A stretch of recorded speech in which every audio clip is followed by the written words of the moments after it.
Assalamualaikum warahmatullahi wabarakatuh. Innal hamdalillah allazi a'tana al-madaratil amal amali as-salihah wa yasukuna biha ila bisakil jannah. Salatullahi salamuhu daiman ala khairul bariyah wa ala alihi wa tabi'il kiramil barah. Amma ba'd. Subhanallah walhamdulillah wa la ilaha illallah wallahu akbar. Allahumma shalli ala sayyidina Muhammad wa ala ali sayyidina Muhammad. Alhamdulillah Sobat Surya, kita berjumpa lagi di acara obrolan Surya, subuh ceria dan barokah. Seperti biasa, mudah-mudahan di suasana atau di subuh hari ini kita senantiasa dalam keadaan sehat dan senantiasa dalam keadaan kemudahan-kemudahan yang Allah Subhanahu wa taala berikan. Ya Umi, bagaimana kabarnya subuh hari ini? Alhamdulillah lebih baik. Baik. Ada obrolan apa nih untuk menemani sahabat Surya di rumah? Assalamualaikum sahabat Surya semuanya. Waalaikumsalam warahmatullahi wabarakatuh. Semoga kita senantiasa dalam lindungan Allah Subhanahu wa taala. Amin ya Allah. Amin. Abi, Ya. Islam itu kan sangat memuliakan kaum wanita ya. Ya. Dan salah satu bentuk Islam memuliakan kaum wanita, apa sih salah satunya? Wah, banyak. Sangat banyak sekali bentuk-bentuk Islam memuliakan kaum wanita. Karena dulu wanita itu sangat direndahkan, Umi. Sangat direndahkan, dihinakan kaum wanita itu. Ya, kita kenal dulu ketika di sejarah, Ya. di kalangan bangsa Yunani kuno, wanita kalangan atas di bangsa Yunani kuno itu disekap di istana-istana. Sedangkan wanita-wanita di kalangan bawah, menengah ke bawah itu menjadi komoditi dan diperjualbelikan. Terus juga ada dalam tradisi Romawi. Dalam tradisi Romawi, wanita sangat diperbudak sekali. Sangat diperbudak sekali, bahkan tidak diberi kesempatan lebih jauh untuk berkarir, menuntut ilmu. Dan bahkan ada sejarah dalam Yunani kuno itu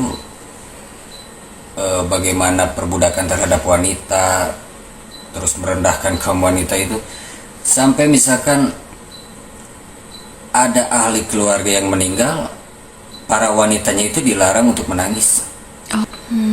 Dan sempat juga terjadi di tradisi Arab. Di tradisi Arab itu ada tradisi menguburkan bayi perempuan. Itu sebelum Islam datang itu. Bayi perempuan itu dikuburkan dengan alasan satu, membawa kesialan. Jadi takut menambah kemiskinan dan lain hal yang menjadi alasan-alasan bagi mereka. Dan memang budaya mereka itu peperangan dan lebih mengunggulkan anak laki-laki.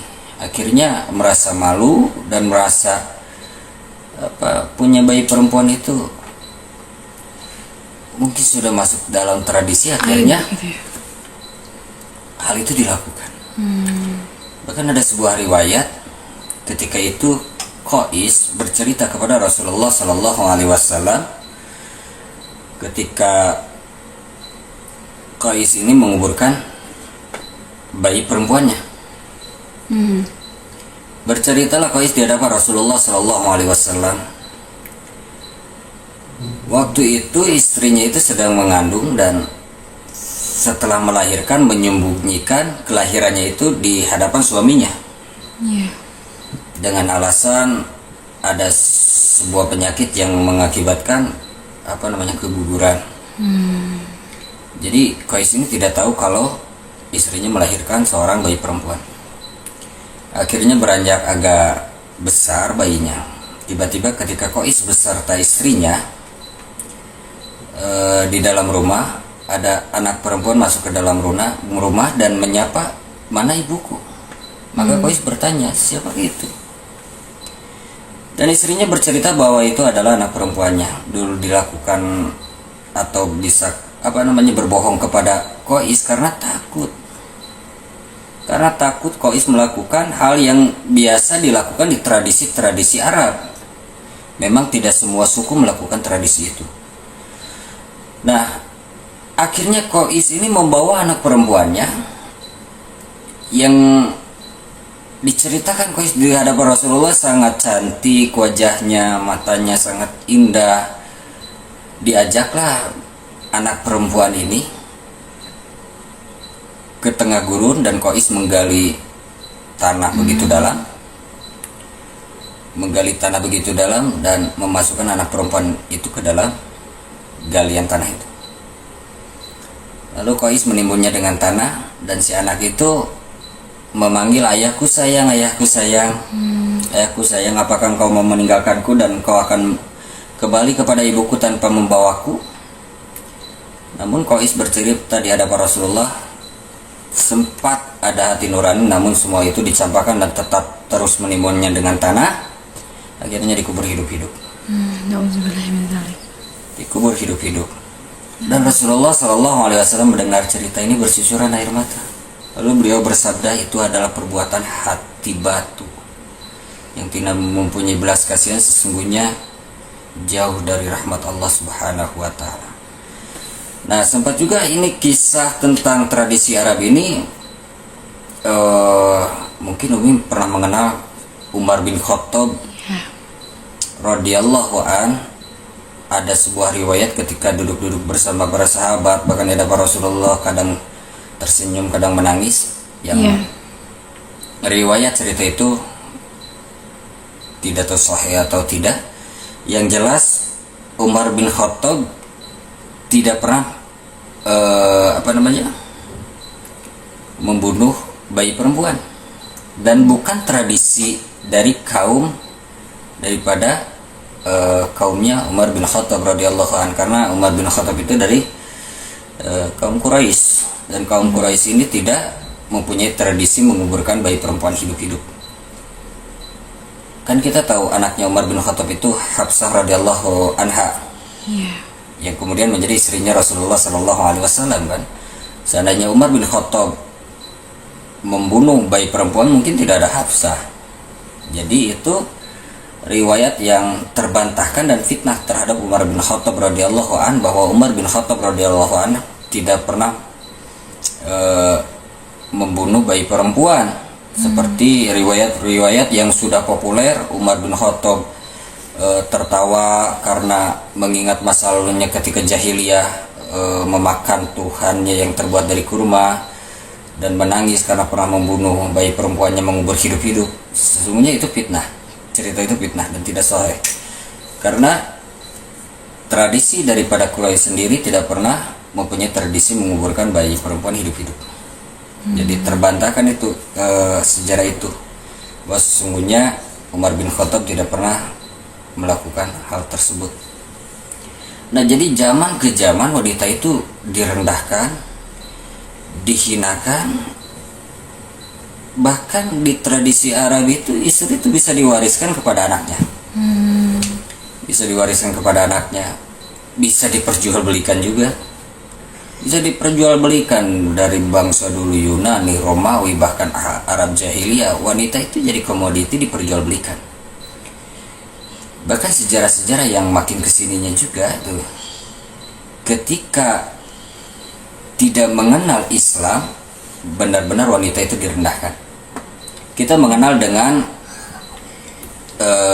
Camp Nazi dulu ketika Perang Dunia Kedua. Bagaimana di camp itu wanita-wanita disiksa, dan bukan cuma 1-2 orang, tapi ribuan wanita disiksa, benar-benar dihina, bahkan dibunuh secara massal. Kita kenal dengan tragedi Nanking. Wanita begitu banyak dianiaya dan dibunuh. Bukan cuma dilecehkan, tapi dibunuh secara massal. Bukan 1-2, tapi ribuan orang. Ini ketika tidak mengenal ajaran Islam, maka semena-mena terhadap kaum wanita. Bahkan ketika zaman kolonial Belanda itu ada slave woman atau perbudakan wanita. Ada perbudakan wanita. Ketika zaman kolonial Belanda tahun 1852, Belanda mulai melegalkan yang namanya prostitusi, Umi. prostitusi. Ada beberapa tempat di Nusantara ini yang dijadikan sebuah lokasi khusus untuk prostitusi gitu. Jadi perbudakan terhadap kaum wanita. Wanita dianiaya, wanita direndahkan, dihina, bahkan dibunuh.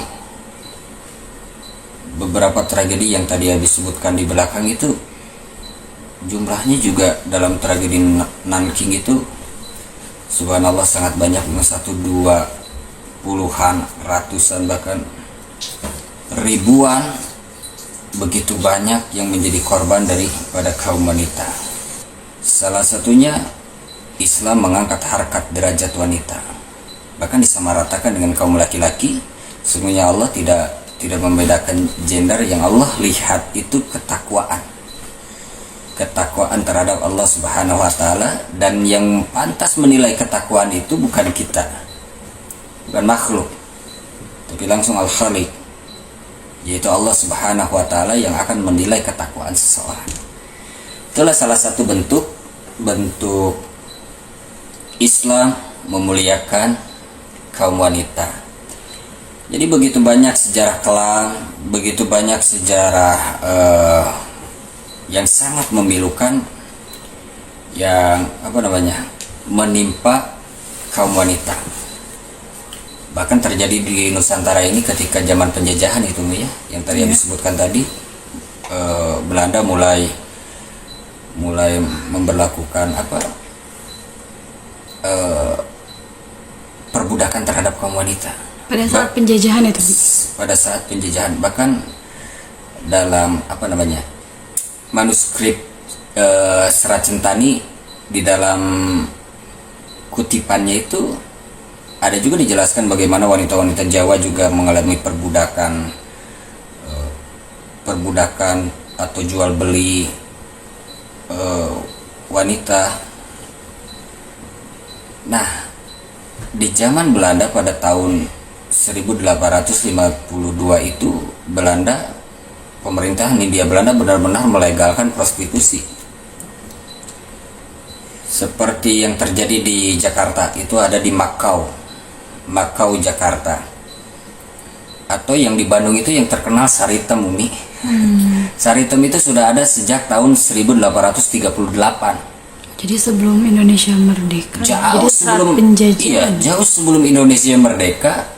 Bayangin nih, lokalisasi Saritem itu berdiri sejak 1838 dan baru mendapat legalitas dari pemerintah Hindia Belanda itu pada 1852. Itu di Bandung tuh, di Saritem. Kalau di Yogyakarta ada Sarkem, di Surabaya ada Gang Doli, terus di Semarang ada Sunan Kuning. Di Lubuk Linggau Utara ada yang namanya daerah Patok, atau Teratai Putih yang ada di Palembang, Sintai ada di Batam, atau Pucuk yang ada di Jambi. Abi tahu daerah ini bukan berarti Abi nasabah ya, tapi Abi baca artikel,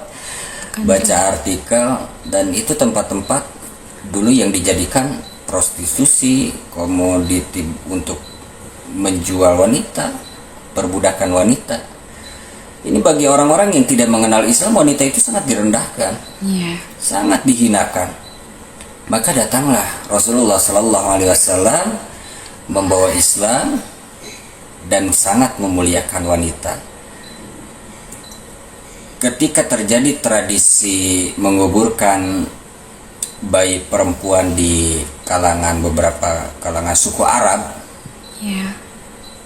maka Rasulullah SAW datang dengan Islam itu menghapus tradisi itu. Bahkan Rasulullah SAW bersabda, barang siapa yang mempunyai anak perempuan, 3 anak perempuan, lalu mengurusnya, melindunginya, dan mencukupinya, maka wajib baginya, maksudnya baginya di sini bagi orang tuanya adalah surga. Lantas para sahabat bertanya, ya Rasulullah, bagaimana jika anak perempuannya cuma 2? Maka sama saja hal itu. Itu dalam hadis riwayat Bukhari. Bayangin, diberikan keutamaan yang sangat luar biasa, pahala-pahala yang sangat luar biasa yang bersangkut paut dengan memuliakan kaum wanita. Bagaimana ketika Rasulullah Shallallahu Alaihi Wasallam sangat menekankan untuk menghormati ibu. Iya. Itu kan sebagian daripada memuliakan kaum wanita.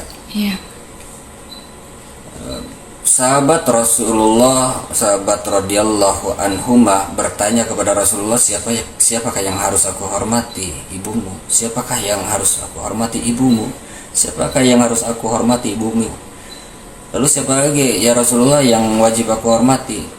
Bapakmu. Bagaimana ketika nama ibu itu yang kaum perempuan ini disebutkan Rasulullah Shallallahu Alaihi Wasallam sampai beberapa kali ditekankan untuk dihormati.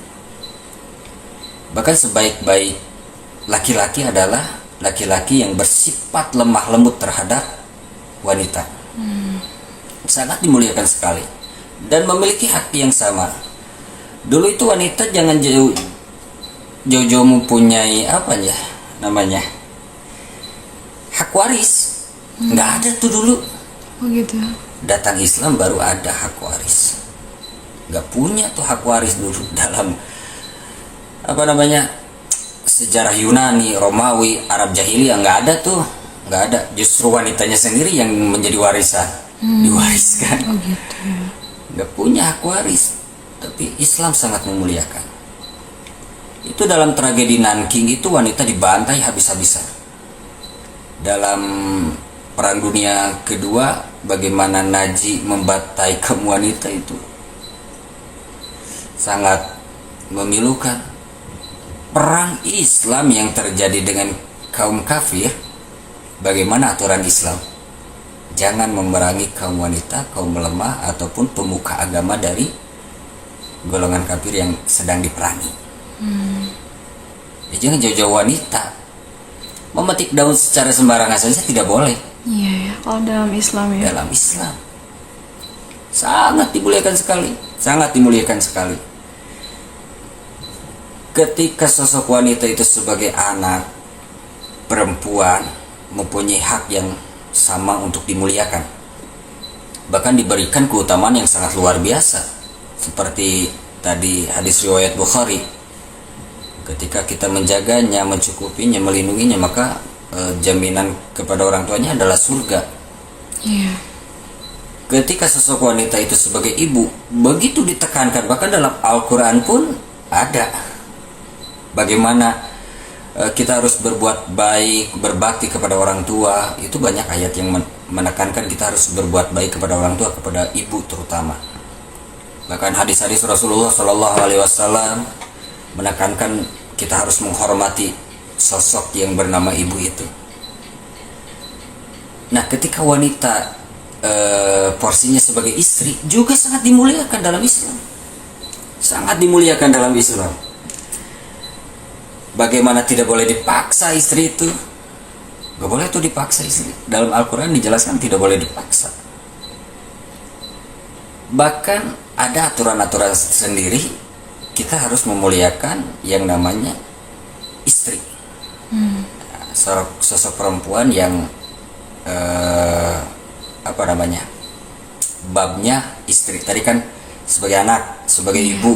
Nah, sebagai istri bagaimana nih? Sama, sangat dimuliakan sekali, sangat dimuliakan sekali.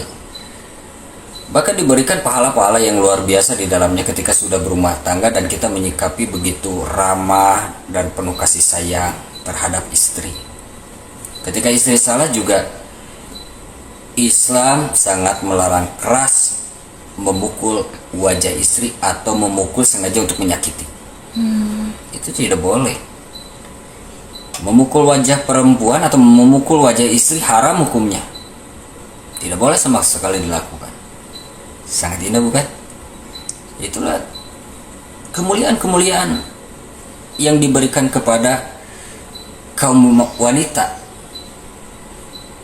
Islam sangat memuliakan. Bahkan dalam Al-Quran, dari Quran surah An-Nisa dikhususkan.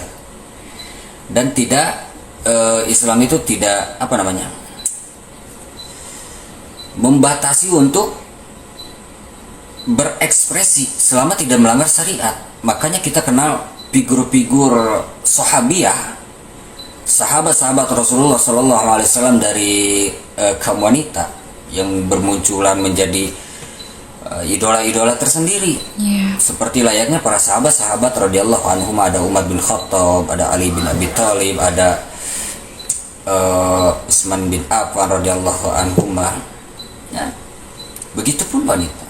Kita mengenal Aisyah radhiyallahu anha, Hafsah radhiyallahu anha, Ummu Salamah radhiyallahu anha. Banyak, begitu banyak yang menjadi figur. Ada yang karena kejeniusannya, kebijakannya, ada juga yang kepintarannya. Banyak. Islam tidak membatasi hal itu selama tidak melanggar syariat. Bagaimana ketika wanita mau menjadi dokter? Bagus. Menjadi guru? Boleh. Pedagang burung? Juga boleh. Pengusaha selama tidak melanggar syariat tidak jadi masalah. Bahkan figurkan para sahabat-sahabat Rasulullah Shallallahu Alaihi Wasallam di golongan kaum wanita. Mungkin bagi kaum laki-laki bisa memfigurkan sahabat-sahabat radhiyallahu anhum, bagi kalangan kaum wanita bisa memfigurkan sahabiah atau sahabat-sahabat radhiyallahu anha. Dari istri sahabat, istri ya, Nabi, istri sahabat ataupun anak-anak istri Nabi, anak-anak Rasul, anak Rasulullah Sallallahu Alaihi Wasallam bisa dijadikan figur itibar. Dibaca sejarahnya, bagaimana istri-istri Rasulullah Sallallahu Alaihi Wasallam, bagaimana kehidupan sahabiah beragama, juga tidak membatasi dirinya untuk mengembangkan diri selama tidak melanggar syariat. Ya. Pernah kita dengar hadis Rasulullah Sallallahu Alaihi Wasallam, hadis riwayat Muslim, dunia itu adalah perhiasan, dan sebaik-baik perhiasan adalah istri yang salehah. Bayangkan, merupakan perhiasan di dunia seorang istri yang salehah itu. Jadi begitu wanita salehah begitu dijunjung tinggi, dimuliakan. Tidak ada lagi tempat sebenarnya kecuali dalam agama kemuliaan wanita itu. Maka ketika keluar dari jalur agama, wanita itu siap-siap direndahkan. Justru agama Islam itu yang mengangkat harkat derajat wanita. Ya. Kita pernah dengar yang kata-kata, sebenarnya ketika Abi pelajari ini bukan hadis, namun sudah populer sebagai hadis. Cuma di kitab-kitab hadis nggak ada, maupun kutubus sita itu nggak ditemukan. Almaratun imadul bilad, wanita itu adalah tiangnya agama. Jikalau baik wanitanya, baik negaranya. Jikalau buruk wanitanya, maka hancur negaranya. Ini sebuah kata-kata yang benar, sangat benar. Wanita itu bisa merusak secara cepat, juga bisa membangun, Umi. Dulu zaman para sahabat radhiyallahu anhum, di tiap-tiap rumah itu keluarlah sosok-sosok hafiz Quran, para tokoh-tokoh agama, tokoh-tokoh di bidang ilmu di rumah-rumah para sahabat itu. Kenapa? Karena ada istri-istri solehah yang membimbing anak-anaknya untuk menjadi seseorang yang sangat luar biasa. Tapi wanita juga bisa merusak secara cepat.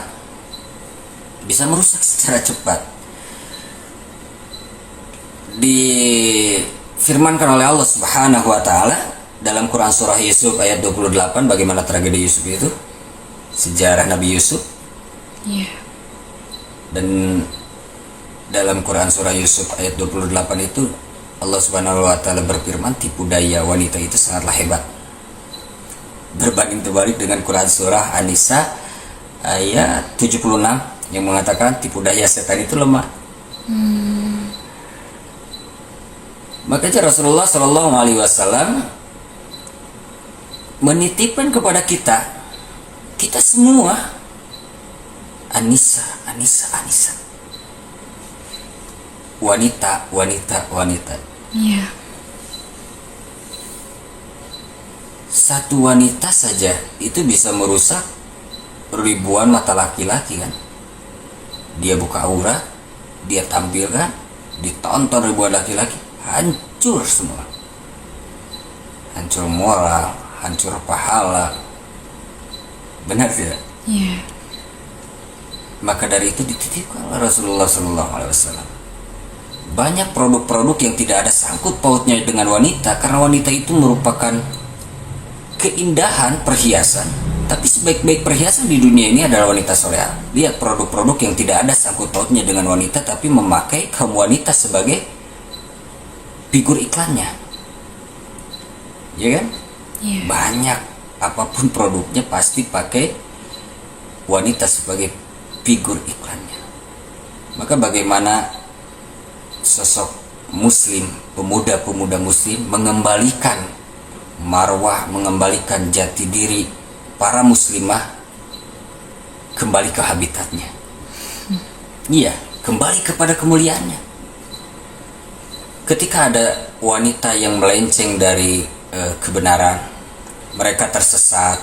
Bahkan ada juga pernah dengar dari berbagai sumber, ada yang menjual diri karena kebutuhan. Pemuda muslim harus siap menjadi pengusaha yang unggulan. Ayo, angkat wanita-wanita muslimah yang diamanahkan oleh Rasulullah SAW kepada kita semua, kita jaga. Rasulullah SAW bersabda, jagalah ibumu, istrimu, anak perempuanmu, saudara perempuanmu. Bahkan Rasulullah SAW ketika hendak wafat mengingatkan, Anissa, dititipkan kepada kita semua. Ketika mereka salah, kita ingatkan dengan bijak. Ketika kita melihat saudara kita dari kaum muslimah yang sedang tersesat, tapi kita tidak bisa membantu karena tidak mempunyai kekuatan apapun, kita berdoa kepada Allah Subhanahu wa Ta'ala, mudah-mudahan kaum muslimin, kaum muslimah khususnya, Allah Subhanahu wa Ta'ala selamatkan, Allah Subhanahu wa Ta'ala angkat derajatnya.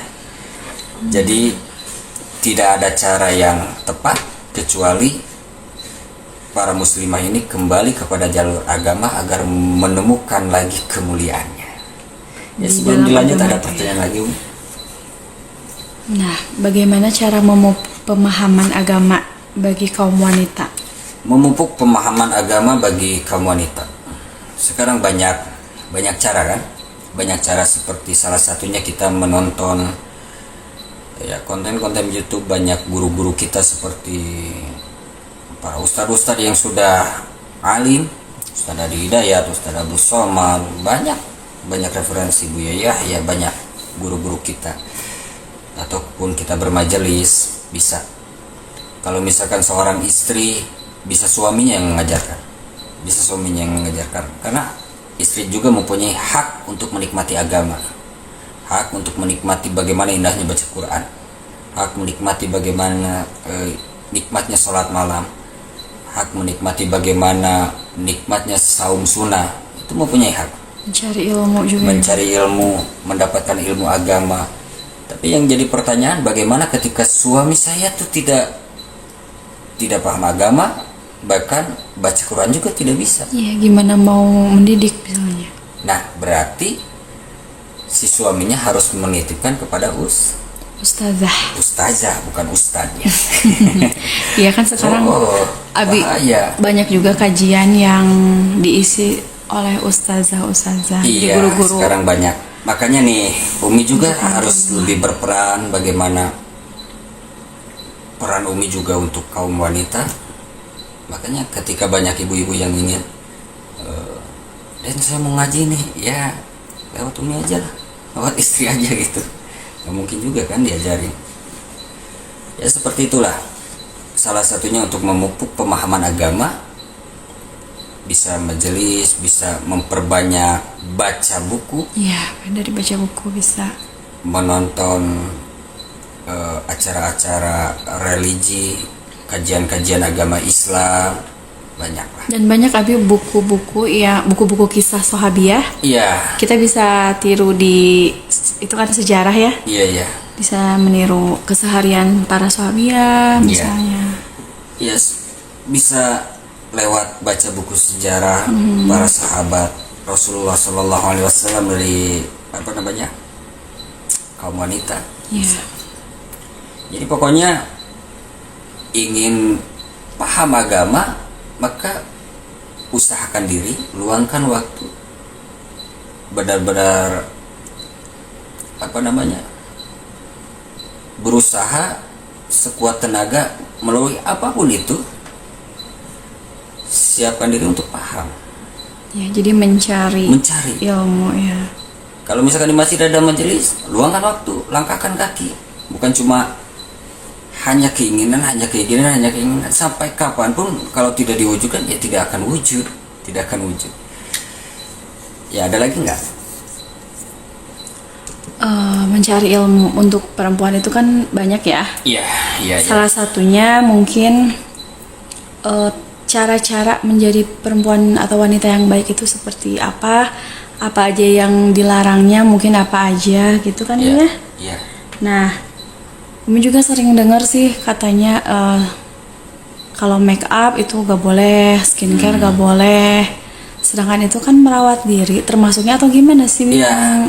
Kalau Abi dengar dari Syekh Sa'ad bin Turki, untuk skincare itu diperbolehkan karena itu tidak termasuk merubah ciptaan Allah. Justru merawat kulit. Mungkin dari bahan-bahannya saja yang tidak menyebabkan atau tidak berbahaya bagi si pengguna, dan bukan jenis-jenis bahan yang haram dalam pandangan agama. Jadi harus lebih teliti mencari dulu. Iya, karena kalau mau pakai.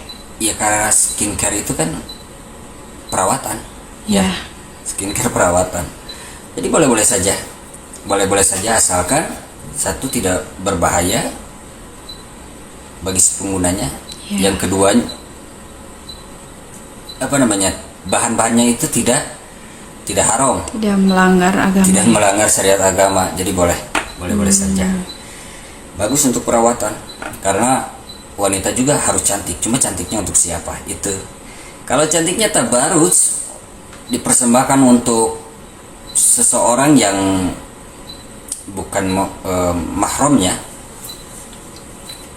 atau bukan seseorang, atau untuk orang lain dan bukan untuk suaminya, maka haram hukumnya. Haram. Dia dandan cantik-cantik, pakai skincare, pakai apa, tapi dipersembahkan untuk orang lain. Sedangkan untuk suami di rumah dia tampil apa adanya, haram hukumnya. Ataupun saya mau cantik depan suami tapi cantik juga depan orang lain, juga haram hukumnya. Terus bagi wanita juga yang memakai perhiasan, hati-hati juga. Menurut Imam At-Tabrani ketika menafsirkan Quran surah An-Nur ayat 31 tentang perhiasan, ternyata perhiasan itu dibagi dua menurut Imam At-Tabrani. Satu perhiasan yang nampak, kedua perhiasan yang tidak nampak. Yang nampak itu seperti cincin, gelang, Anting, kalung. enggak. Kalau anting itu tertutup. Jadi kalau cincin dan gelang itu boleh nampak, tapi kalau anting yang sudah boleh pakai anting, tapi kan di dalam. Ketika pakai kerudung suka ada style antingnya disimpan di luar kerudung kan, ditempelin di luar kerudung, ataupun ini kita pakai kerudung, kalungnya disimpan di luar. Oh iya. Nah, menurut Imam At-Tabrani itu tidak boleh. Bahkan dikatakan haram hukumnya. Seperti itu. Tabarus nggak boleh, maksudnya berias atau sengaja memamerkan kecantikan, lekukan tubuh kepada orang lain dan bukan suaminya, itu haram hukumnya.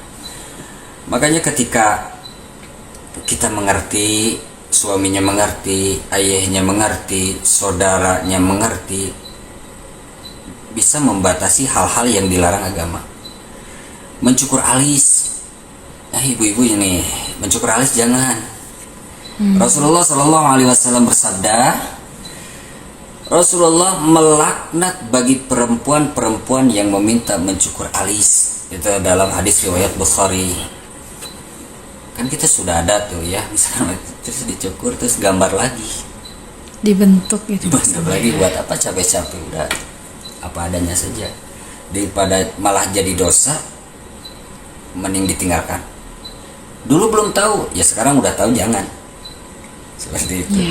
Nah, ini beberapa kriteria, salah satunya tentang bagaimana Islam memuliakan kaum wanita. Dalam segala segi, Islam sangat memuliakan kaum wanita. Jadi kalau wanita ingin dimuliakan, ikutilah aturan Islam. Ikutilah Wanita harus aturan Islam. berpakaian seperti apa, Iya. mungkin Makanya dari itu, bersikap seperti apa. kalau ingin dimuliakan, kembali ke habitatnya sebagai muslimah. Dan para muslim juga, para kaum muslim juga harus senantiasa berjuang dan berdoa untuk mengembalikan kemuliaan para muslimah kembali ke jalurnya. Seperti Abi ceritakan sebelumnya, kita tidak bisa pede dengan amaliyah kita ketika kaum wanita bisa berkeliaran begitu saja membuka auratnya. Habis tuh pahala kita dengan dosa mata. Gadget, dengan mudahnya para wanita tampil di depan media sosial, mengumbar aurat. Nah, kita saling mengingatkan. Atas dasar apa? Kasih sayang. Bahwa engkau adalah saudaraku. Kaum wanita itu yang diamanahkan oleh Rasulullah Shallallahu Alaihi Wasallam untuk dijaga dan untuk dimuliakan. Seperti itu. Bahkan sahabat yang terkenal begitu perangannya, wah, bengis, Umar bin Khattab radhiyallahu anhu, dimarahi istrinya, dia khidmat, dia dimarahi, diomelin istrinya, Diomelin sama istrinya gitu. sama istrinya, dia. Raja-raja yang lain tuh takut mendengar nama Umar, takut. Istrinya ngomel dia. Jadi riwayatnya ketika itu salah satu sahabat ingin mengadukan nasibnya kepada Umar bin Khattab karena si sahabat ini sering diomeli oleh istrinya. Lalu saya tiap hari diomelin istri nih, saya mau ngadu ke khalifah. Datanglah. Ketika hendak datang ke Khalifah Umar bin Khattab, di depan rumah Umar bin Khattab terdengar Umar bin Khattab sedang dimarahi, diomelin istrinya, dan dia selesai dimarahi. Karena merasa tidak enak, sahabat ini hendak pulang, berpikir, wah, buat apa juga nih Khalifah aja dimarahin, apalagi saya gitu. Akhirnya ketika hendak pulang, Umar bin Khattab melihatnya dan memanggilnya, wahai sahabatku, ada keperluan apa? Tidak, wahai Khalifah, ada keperluan apa? Tadinya saya ingin berbicara tentang nasibku, karena saya ini diomeli istri, tiap hari diomeli istri. Tapi mendengar engkau juga diomeli istri, tapi kenapa engkau diam? Apa jawaban Umar bin Khattab radhiyallahu an? Aku diam karena aku merasakan bagaimana perjuangan istriku. Aku bisa meninggalkan yang haram-haram karena perjuangan istriku. Bagaimana istriku melayani, membantu rumah tangga yang sebenarnya itu bukan kewajiban istriku, melainkan kewajibanku. Bagaimana istriku menyediakan makanan, mencuci pakaian, mengurus rumah, yang sebenarnya itu adalah kewajibanku dan bukan kewajiban istriku. Dan itu dilakukan oleh istriku. Makanya aku diam. Akhirnya sahabat itu bertanya, ya Khalifah, lantas apa yang aku lakukan? Apakah aku harus diam ketika istriku ngomel? Maka jawaban Umar, diamlah, sesungguhnya marah wanita itu tidak lama. Itulah Islam. Indahnya Islam. Ya. Itu Be. Pengertian, so sweet kan. Jadi ingin tahu kisah-kisah bagaimana laki-laki atau seorang suami memuliakan istri-istrinya, ya baca sejarah-sejarah yang ada di Islam. Salah satunya sejarah-sejarah sahabat Rasulullah Sallallahu Alaihi Wasallam. Nah, mudah-mudahan di kesempatan subuh hari ini, dari keterbatasan ilmu dengan penuh khilaf dan salah, mudah-mudahan ada sedikit manfaat yang bisa diambil oleh sahabat Suriah di rumah. Mohon maaf atas segala kekurangan. Jumpa lain kesempatan, insya Allah. Assalamualaikum warahmatullahi wabarakatuh.